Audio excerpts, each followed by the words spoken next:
사람들에게 친절하게 대하는 건 신앙생활의 기본처럼 느껴집니다. 누군가에게 상처 주지 않으려고 하고 나 때문에 다른 사람이 불편하지 않도록 조심하면서 살아가려고 애씁니다.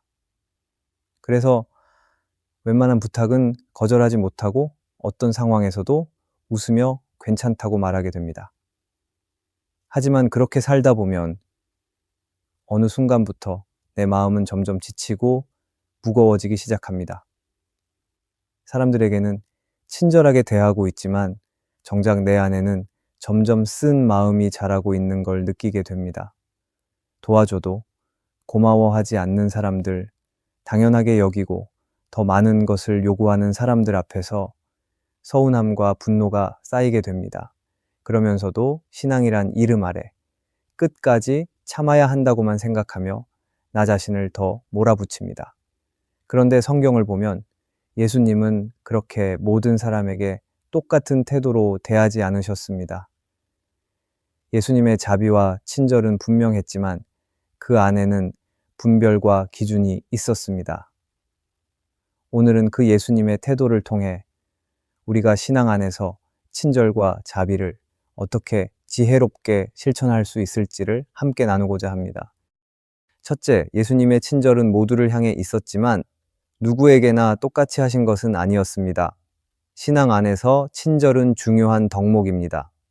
우리는 사랑을 실천하는 방법 중 하나로 친절을 떠올리고 누군가에게 상처 주지 않기 위해 말과 행동을 조심하려고 합니다.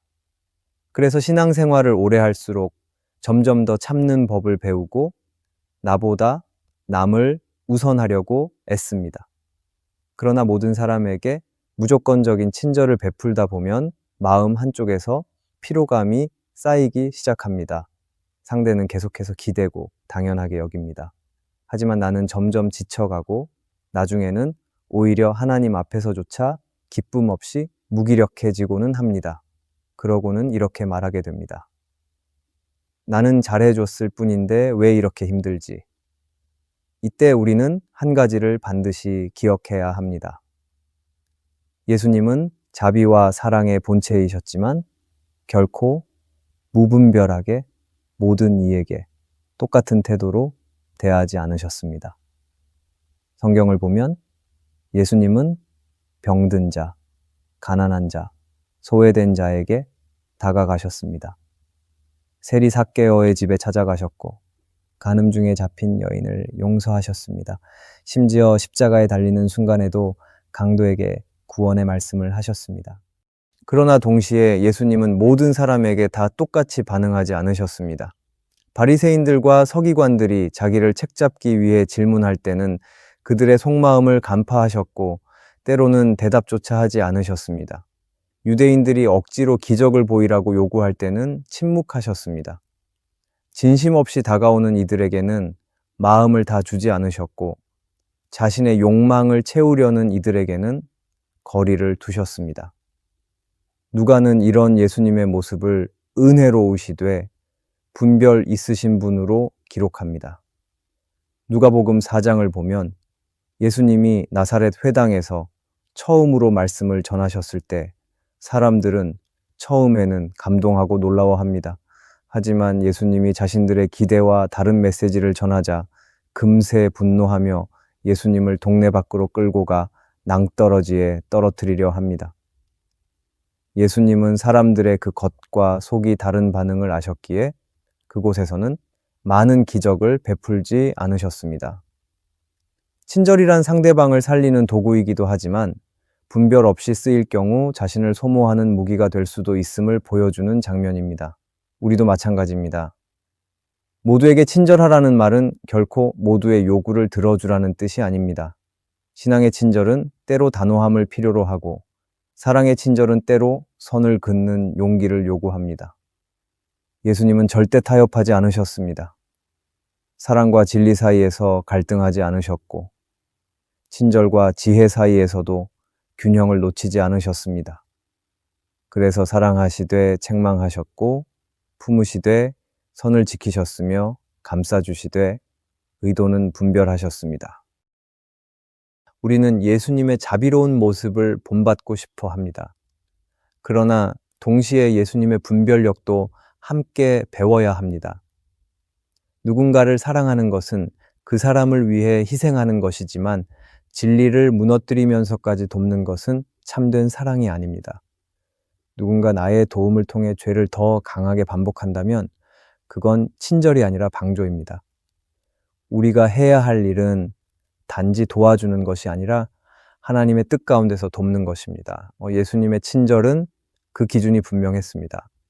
인간의 눈으로 보면 왜 어떤 사람에게는 침묵하시고 어떤 사람에게는 품어주셨는지 이해되지 않을 때도 있지만 그분은 사람의 중심을 보셨고 진실한 자에게는 끝까지 자비로우셨습니다. 친절은 우리 모두가 실천해야 할 귀한 덕목이지만 예수님처럼 지혜롭게 사용해야 합니다. 아무에게나 무조건적인 친절을 베풀다가 지쳐 쓰러지는 것이 신앙은 아닙니다. 친절은 도구가 아니라 태도이며 그 중심에 하나님의 뜻이 있을 때 비로소 그 친절은 열매를 맺게 됩니다. 그러므로 우리는 예수님처럼 모두를 향해 마음은 열되 지혜를 가지고 친절을 실천할 수 있어야 합니다.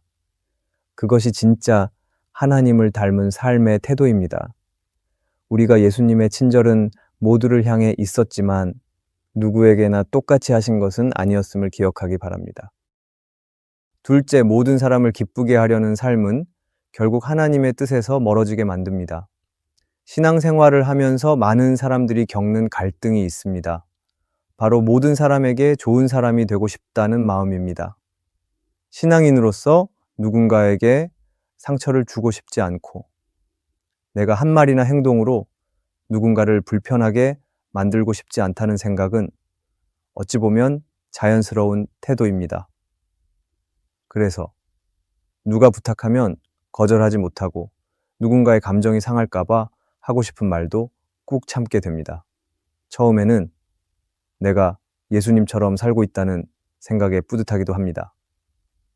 그런데 시간이 지나면 지날수록 자꾸 내 안에 억울함이 쌓이기 시작하고 왜 나는 항상 손해봐야 하지?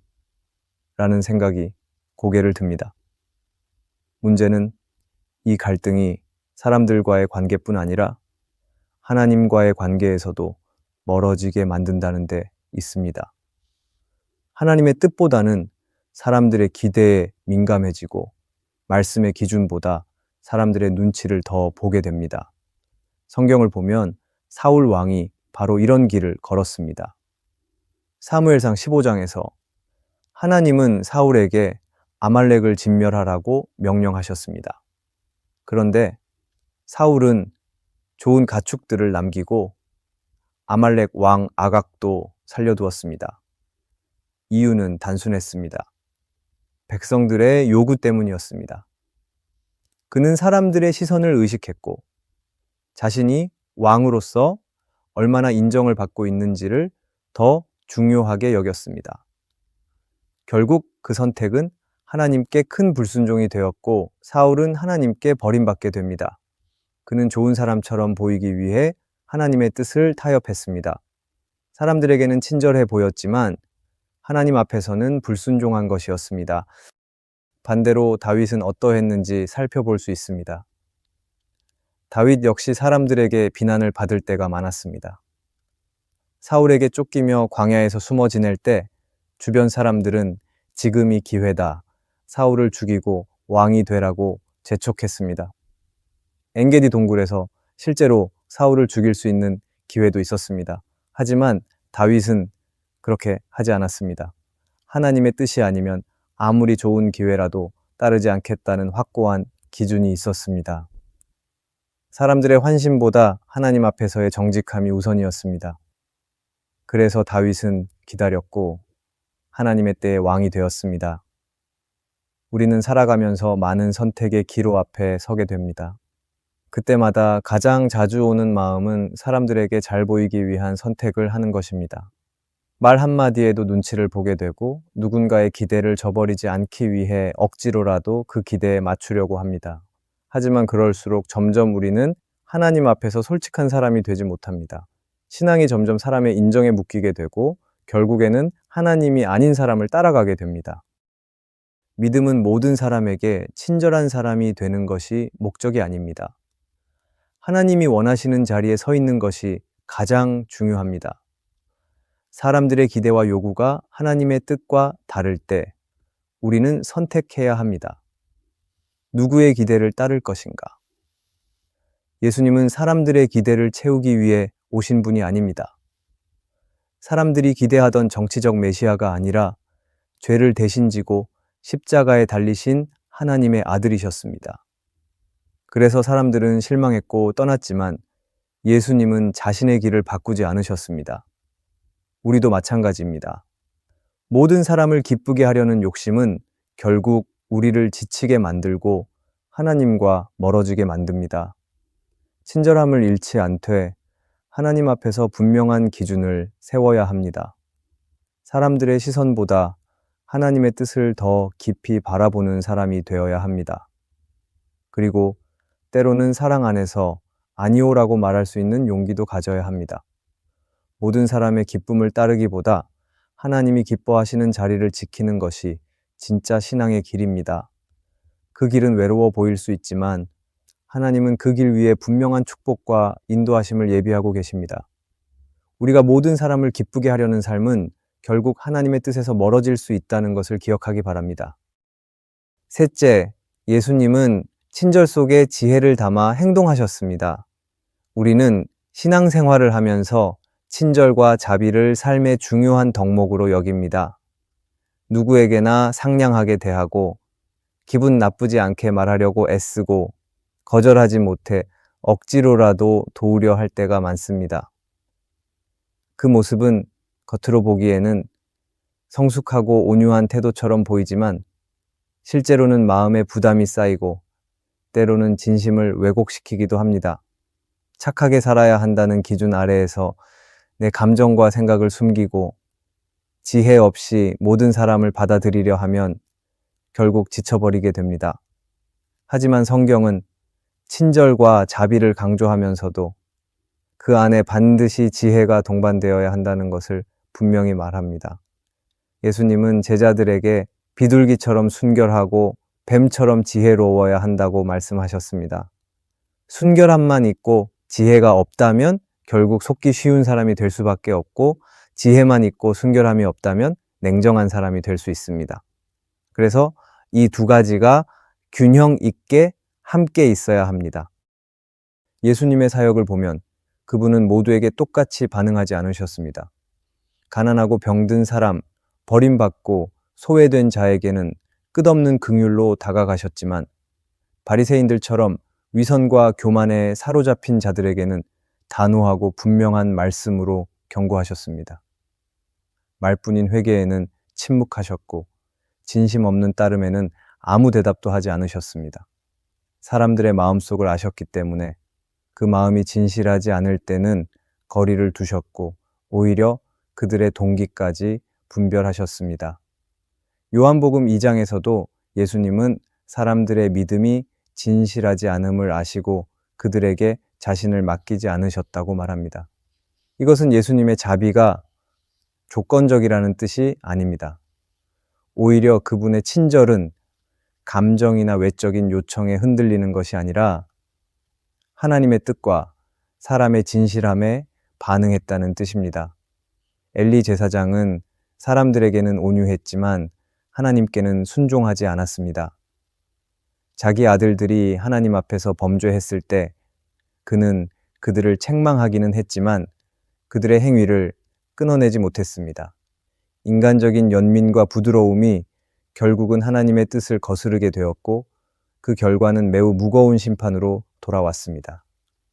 엘리의 이야기는 우리가 친절하다는 이유만으로 옳은 것이 아니라는 사실을 보여줍니다. 친절이 하나님의 뜻과 어긋날 때는 그것이 오히려 죄의 길을 열어주는 도구가 될 수도 있습니다. 그만큼 분별이 필요한 것입니다. 예수님은 누군가를 고치시기 전에 그 마음을 보셨습니다.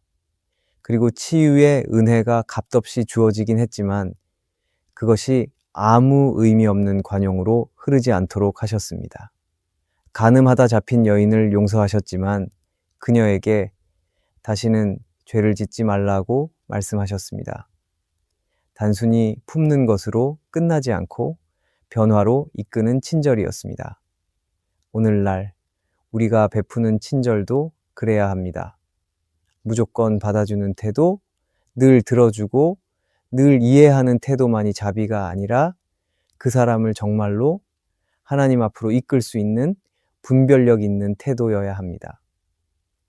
우리가 누군가를 도우려 할 때 그 동기와 상황을 하나님의 시선으로 살피는 것이 중요합니다. 도움이 필요한 사람이 정말 하나님 앞에서 변화되기를 원하는지, 아니면 누군가의 친절을 이용해 책임을 회피하고 있는지 기도 가운데 분별하며 행동해야 합니다. 친절은 단순히 좋은 사람이 되기 위한 수단이 아닙니다. 하나님 앞에서 거룩하게 살아가고 다른 사람도 그 길로 이끌기 위한 통로가 되어야 합니다. 예수님처럼 우리도 부드럽지만 명확해야 하고 자비롭지만 흔들리지 않아야 합니다. 그럴 때 우리의 친절은 사람을 기쁘게 하는 것이 아니라 하나님께서 기뻐하시는 열매로 맺히게 될 것입니다. 우리가 예수님은 친절 속에 지혜를 담아 행동하셨다는 것을 기억하기 바랍니다. 넷째, 감정에서 비롯된 자비와 친절은 진정한 사랑이 될 수 없습니다. 우리는 종종 자비와 친절을 감정에서 비롯된 행동이라고 생각합니다. 누군가 불쌍해 보이면 돕고 싶고, 안타까운 이야기를 들으면 무언가라도 해주고 싶어집니다. 물론 그런 마음은 나쁜 것이 아닙니다. 그러나 성경이 말하는 자비는 단순한 감정적 반응이 아니라 하나님의 뜻을 따라 행동하는 삶의 태도입니다. 우리가 겪는 여러 인간관계 속에서 진짜 자비는 단지 도와주는 것, 그 이상이어야 하며 하나님의 기준에 맞게 도우는 것이 되어야 합니다. 자비로운 마음은 중요하지만 그 자비가 하나님의 지혜를 따라 분별되며 드러나야만 그것이 진정한 사랑이 될 수 있습니다. 누가복음 15장에 나오는 탕자의 이야기를 보면 아버지는 아들을 진심으로 사랑했습니다. 그러나 그 사랑은 단순히 감정에 휘둘리는 방식이 아니었습니다.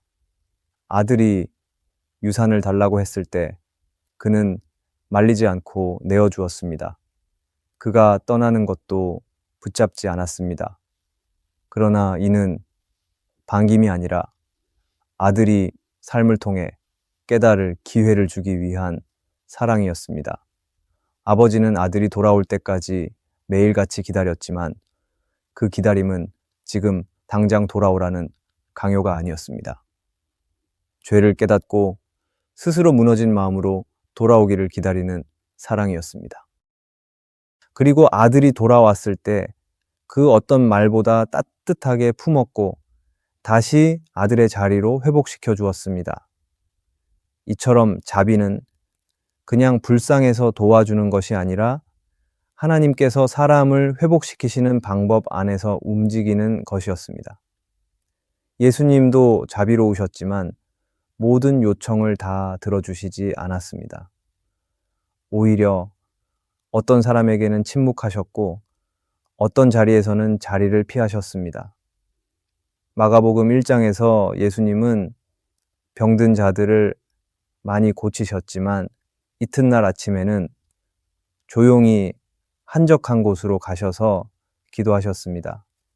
사람들이 다시 예수님을 찾았지만 예수님은 고치러 가지 않으시고 다른 마을로 가야 한다고 하셨습니다. 왜냐하면 그분은 하나님의 뜻을 따르고 있었기 때문입니다. 예수님은 사람들의 요구와 필요에 따라 움직이신 것이 아니라 하나님이 원하시는 방향에 집중하셨습니다. 우리 역시 사람들의 감정과 기대에 이끌려 다니기보다 하나님이 원하시는 방식으로 자비를 실천할 수 있어야 합니다. 팀 켈러는 내가 만든 시인이라는 책에서 말합니다. 진정한 사랑은 상대방이 원하는 것을 주는 것이 아니라 그가 진정으로 필요로 하는 것을 주는 것입니다. 이 말은 자비가 감정적 반응에 머무르면 결국 오히려 해가 될 수 있다는 것을 잘 보여줍니다. 어떤 이에게는 거절이, 어떤 이에게는 단호함이 오히려 사랑이 될 수 있습니다. 자비는 부드럽기만 한 것이 아니라 때로는 기다리는 단호함, 함께하지 않기로 결정하는 용기, 그리고 변화가 일어나도록 기회를 주는 절제가 되어야 합니다. 감정만 앞선 친절은 상대를 더 망가뜨릴 수 있습니다. 오히려 멈춰주고 침묵해주고 때를 기다리는 것이 진짜 자비일 수 있습니다. 엘리 제사장이 그랬던 것처럼 자식이 잘못된 길로 가고 있음에도 불구하고 감정 때문에 단호하게 다루지 못하면 그것은 사랑이 아닙니다. 하나님께서는 그런 엘리에게 심판을 내리셨고 결국 그의 가문은 끊기게 되었습니다. 반대로 하나님의 뜻을 따랐던 사무엘은 백성들이 왕을 요구할 때 인간적인 감정에 흔들리지 않고 하나님의 말씀을 그대로 전했습니다. 사람을 실망시키더라도 하나님의 뜻을 따르는 것이 진짜 자비이기 때문입니다. 우리는 신앙생활을 하면서 때때로 혼란을 겪습니다. 무엇이 진짜 사랑인지, 어떻게 도와야 하는지, 친절하게 살아가는 것이 맞지만 언제 멈춰야 하는지, 매 순간 결정 앞에서 흔들릴 수밖에 없습니다. 하지만 오늘 우리가 나눈 말씀은 그 혼란 속에서 분명한 기준을 세워줍니다. 예수님은 우리가 실패했을 때도 결코 우리를 포기하지 않으셨습니다. 우리가 진심으로 회개하고 돌이킬 때 자유를 주셨고, 하나님의 사랑은 우리의 조건이 아니라 하나님의 성품에서 비롯된 것이었음을 분명히 보여주셨습니다. 그리고 예수님의 친절과 자비는 단순한 감정이 아니라 하나님의 뜻을 따라 움직이는 분별력 있는 행동이었습니다. 신앙은 단지 좋은 사람이 되기 위한 길이 아닙니다. 하나님의 기준으로 살아가며 그분의 뜻을 따라 매일 선택하고 행동하는 여정입니다. 우리가 아무리 선한 의도를 가지고 있다 해도 하나님의 뜻과 분별이 없다면 그 선함은 쉽게 왜곡될 수 있습니다. 그래서 우리는 더 깊이 말씀을 붙잡고 더 간절히 기도하며 하나님의 마음에 머물러야 합니다. 그렇게 하나님의 시선으로 세상을 바라볼 때 보이는 것이 달라지고 판단이 달라지고 우리의 반응이 달라지기 때문입니다. 겉으로 보기에 착해 보이는 말이나 행동이라도 하나님의 뜻과 멀어져 있다면 그것은 결국 사람을 지치게 하고 진리를 흐리게 만들 수 있다는 사실을 우리는 기억해야 합니다. 믿음은 단지 감정에 휘둘리지 않고 진리 위에 서는 훈련입니다. 그래서 때로는 침묵해야 하고 때로는 단호해야 하며 때로는 거절해야 할 때도 있습니다. 모든 것이 다 받아주는 것이 사랑이 아니며 모든 도움의 손길이 결국 유익이 되는 것도 아닙니다. 하나님께서 원하시는 방식으로 사람을 대하고 말씀에 합당한 방식으로 관계를 맺는 것이 진짜 신앙입니다. 그 신앙을 살아내는 하루하루가 모여 결국 예수 그리스도를 닮아가는 길이 되는 줄 믿습니다. 오늘도 그 길을 선택하며 살아가기를 바랍니다. 오늘의 말씀이 은혜가 되셨다면 댓글에 아멘이라고 적어주시면 감사하겠습니다. 여러분들이 남겨주시는 댓글은 정말 큰 힘이 됩니다. 그리고 여러분들이 눌러주시는 좋아요와 구독도 큰 힘이 됩니다. 오늘도 함께 해주셔서 감사합니다. 기도하겠습니다. 하나님 아버지, 저희가 신앙생활을 하면서도 때로는 중요한 진리들을 놓치고 살아왔음을 고백합니다. 착하게 살아야 한다는 막연한 부담 속에서 사람에게 상처받고 스스로 지친 적도 많았고 하나님보다 사람의 반응에 더 신경 쓰며 살았던 적도 많았습니다. 그러나 오늘 주님의 말씀을 통해 우리의 믿음이 어디에 뿌리 내려야 하는지를 다시 깨닫게 하시니 감사합니다. 하나님, 저희가 이제는 흔들리는 신앙이 아니라 본질을 분별하며 지혜롭게 반응하는 신앙인이 되기를 원합니다. 모든 상황 속에서 주님의 뜻이 무엇인지 질문하게 하시고 사람을 대할 때에도 감정이 아닌 말씀 위에서 판단하고 행동할 수 있도록 도와주시옵소서. 오늘의 이 말씀들이 지식이 아니라 삶의 방향이 되게 하시고 날마다 주님을 중심에 두는 신앙을 살아가게 하여 주시옵소서. 예수님의 이름으로 기도합니다. 아멘.